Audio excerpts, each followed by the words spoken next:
친구들 안녕하세요. 오늘은 교과서 190쪽, 191쪽 세도정치 부분 함께 살펴보도록 하겠습니다. 다들 교과서 준비해 주시고요. 혹시 학교에 교과서 놓고 온 친구들 있다면 반드시 학교에 가서 따로 담임 선생님께 연락해서 학교에 있는 역사 교과서 챙겨와 주셔야 됩니다. 선생님 시험 문제 다 냈는데 얘들아 당연히 교과서 기반으로 해서 문제 열심히 냈어. 그러니까 EBS 강의에는 나오는데 교과서에는 안 나와요 하는 부분은 당연히 빠지는 부분이고요. 교과서에 나오는 위주, 내용 위주, 그리고 선생님과 함께 공부했던 내용 위주로 공부해 주시면 되겠습니다. 오늘은 교과서 190쪽, 191쪽 교과서 같이 한번 펴보고 역사 한번 공부해 보도록 하겠습니다. 그 역사 공부하면서 너무 어렵다고 생각하는 친구들은 이렇게 강의 시작할 때 잠깐 멈춰놓고 그 강의 교과서 부분을 미리 한번 읽어봐. 그러면서 모르는 내용은 좀 찾아놓고 어떤 내용인지 대략적으로 생각하면서 수업 들어주시면 훨씬 수월하게 수업 들을 수 있습니다. 자, 그럼 교과서 190쪽, 191쪽 교과서 통해서 함께 살펴보기 시작할게요. 그렇다면 우리 교과서 190쪽 내용 한번 보기 시작하겠습니다. 제목부터 함께 읽고 시작해 보도록 할게요. 제목 같이 볼게요. 제목 세도정치와 농민봉기. 아하, 우리 이번 차시에는 세도정치에 대해서 배울 거고 다음 차시에는 농민봉기에 대해서 배우게 됩니다. 이 세도정치와 농민봉기라는 게 시기적으로 같이 있었던 상황의 일이기 때문에 함께 배우는 거예요. 자, 세도정치가 출현한 배경과 세도정치의 특징을 설명할 수 있다. 어떻게 세도정치가 등장했는지, 그리고 세도정치는 어떤 특징을 가지고 있는지 말할 수 있으면 됩니다. 둘째, 전국 각지에서 일어난 농민봉기의 사회적 배경을 말할 수 있다. 조선 후기에 농민봉기가 일어날 수밖에 없었던 사회적, 시대적 배경에 대해서 말할 수 있으면 됩니다. 마지막으로 이런 어려운 상황에서 농민들에게 힘이 되고 위로가 되었던 두 가지 종교, 서양에서 들어온 천주교와 우리의 고유의 종교인 동학, 이렇게 두 가지의 종교의 교세가 확산된 이유를 이야기할 수 있으면 됩니다. 자, 한번 내용 읽어볼게요. 세도정치가 출현하다. 세도정치에 대해서 오늘 배우는데요. 얘들아, 이 세도정치가 무엇인지부터 보고 갈게. 왼쪽에 날개에 보면 세도정치의 뜻이 나와 있는데 맨 아랫줄만 보면 됩니다. 부정적인 의미에서 세도정치로 변질되었다. 부정적인 느낌이구나. 어떤 느낌이냐면 정치 담당자가 이를 빙자하여 권력을 마음대로 휘두르는 상황을 우리는 세도정치라고 이해하시면 되겠습니다. 정확히 이야기하면 권력을 잡은 소수의 사람, 소수의 가문이 정치를 좌지우지하는 상황, 부정적인 의미가 더 크죠. 그런 부정적인 상황을 조선 후기에 세도정치다라고 기억하시면 되겠습니다. 자, 그러면 우리 두 가지 세도정치의 등장 배경과 세도정치의 특징 살펴보도록 하겠습니다. 첫째 줄에 읽기 시작할게요. 영조와 정조가 추진한 무슨 책? 탕평책 배웠었지 얘들아. 영정조의 탕평책은 영조의 탕평책이 무엇인지 정조의 탕평책이 무엇인지 교과서 내용 반드시 확인하면서 구분해서 외워주셔야 됩니다. 자, 우리 탕평책 얘기하면서 복습 한번 해보고 가자 얘들아. 이 탕평책이 등장하게 된 배경은 무엇 때문이었어? 뭐가 막 굉장히 안 좋게 변했는데 어떤 정치? 붕당정치였어. 그치? 붕당정치.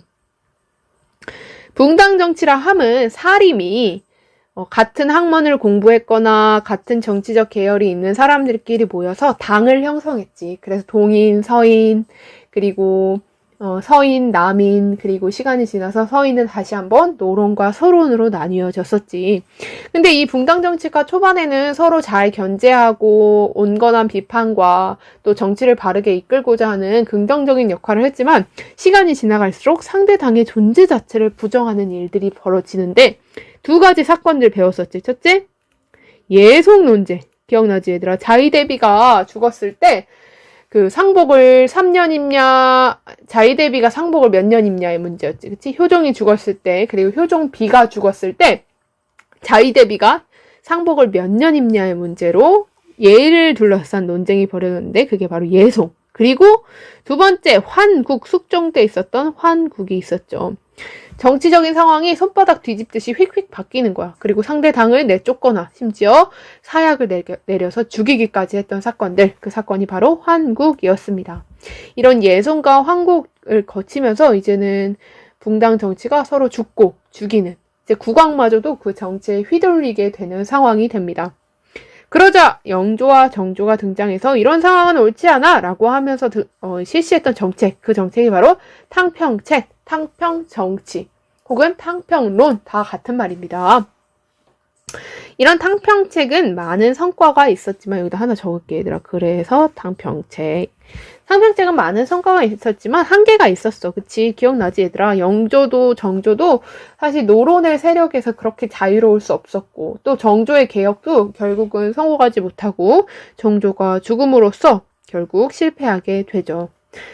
여기 그 아랫줄 보면 결국 정조가 죽고 누가 등장해? 순조, 정조의 뒤를 이은 순조가 등장하면서 탕평과 같은 개혁의 기대는 좌절되고 왕권이 약화되어 세도 정치가 시작됩니다.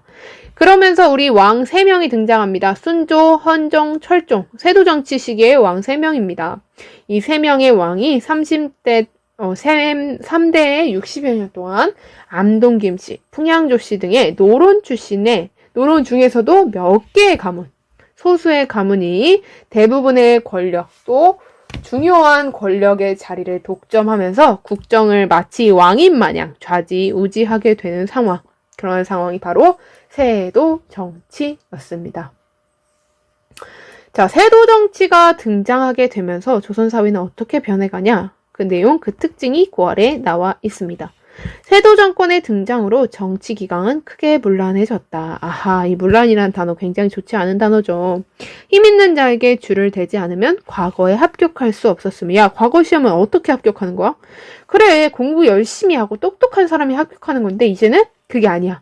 힘 있는 자에게 줄을 대, 돈을 내고 뇌물을 내고 뒷돈을 챙겨줘야 과거에 합격할 수 있어. 또는 우리 가문에서 안동김씨, 풍양조씨는 크게 노력하지 않아도 가문의 힘을 따라서 높은 관직에 이를 수 있었습니다. 또 관직을 돈으로 사고 파는 일, 굉장히 나쁜 일이죠. 불법적으로 돈을 내고 그 관직을 사게 되고, 야, 그 관직을 사게 됐으면 내가 그 관직을 사는데 돈을 엄청 많이 들여서 불법적으로 관직을 샀어. 그래서 그 관리가 됐어. 그러면 그 관리가 됐으면 엄청 공정하고 바르게 나라를 잘 다스리겠니? 생각해봐. 그 관직을 사는데 돈을 엄청 썼잖아. 그치? 그러니까 쓴 돈을 다시 긁어 모아야겠지. 그래서 백성한테 다시 뭘 해? 세금을 삥 뜯어야겠지. 그치? 그러니까 이런 관직을 돈으로 사고 파는 일이 성행한다는 것 자체가, 아, 정치가 굉장히 문란해졌구나. 기강이 흔들리고 있구나. 라는 것을 알 수 있습니다. 또한 중앙정치에서 배제된 양반은 향촌 지방으로 내려가거나 혹은 잔반으로 몰락하게 됩니다. 중앙정치의 자리는 한정되어 있고 불법적인 방법으로 다른 이들이 돈을 대서 혹은 뇌물을 불법적인 방법으로 이렇게 관직에 오르고 나니 원래 관직에 있었던 이들 혹은 힘이 없고 경제력이 없는 이들은 당연히 지방으로 돌아갈 수밖에 없었죠. 교과서 190쪽 아래쪽에 보면은 그래프 하나 나오는데 굉장히 간단한 그래프입니다. 여기 아래 보면 안동김 씨가 높은 관직인 당상관을 가장 많이 차지하고 있다는 것을 살펴볼 수 있습니다. 120명 넘게 안동김 씨가 차지하고 있다라는 걸 볼 수 있습니다. 자, 이 내용이 우리가 지금까지 세도 정치의 등장 배경, 영정조의 탕평책 실패, 그리고 나서 약한 왕, 노론의 소수 가문이 독점 정치를 했던 것, 그것이 세도 정치구나. 세도 정치의 특징으로서는 기강이 해이해지고 정치가 굉장히 혼란스러워졌구나 라는 내용을 살펴볼 수 있습니다. 이렇게 이 국가를 다스리는 정치인들이 자신의 이익에 골몰해 있을 때, 부정적인 방법으로 자리를 차지할 때 백성들은 누구보다 힘들어지게 되는데요. 우리 구체적으로 이들이 불법적인 방법으로 백성에게 어떻게 고통을 주었는지 교과서 191쪽에서 살펴보도록 하겠습니다.